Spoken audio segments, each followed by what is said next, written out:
नहीं हुआ के रस खाली छुआ तारा खत्म बड़ा और नहीं हुआ तारा नहीं छुआ तारा नहीं हुआ के रस खाली छुआ तारा तारा दिलवा में हमारा तो खोट लगा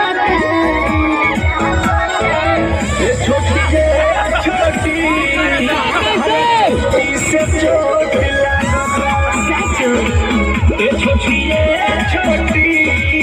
सहारा चोटी से चोट लागता अरे तो छोटी कटवा के छोट बने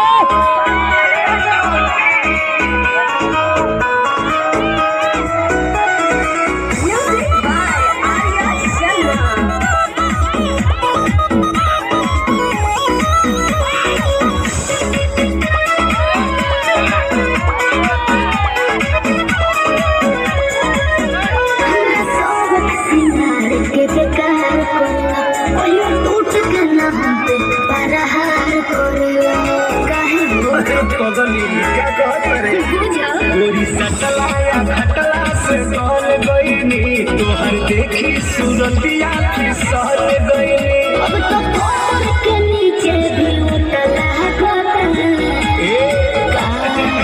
ये छोटी तहरा चोटी से चोट लगता ये छोटी तहरा चोटी से चोट लगता हाँ भैया का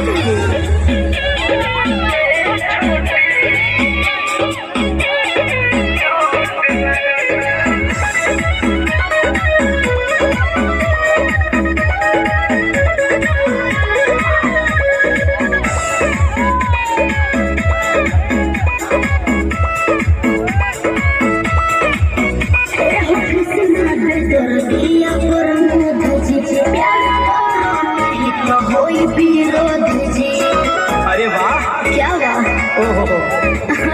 हम जानो तनी जवन चाहतारू अभी पहिले उठानी में गाहतारू देह पहिले से ज्यादा तुहर मोटा लागता छोटी जी ए छोटी क्या तहरा चोटी से चोट लगता हम छोटा ए छोटी तहरा चोटी से चोट लगता और नहीं हुआ तारा नहीं छुआ तारा नहीं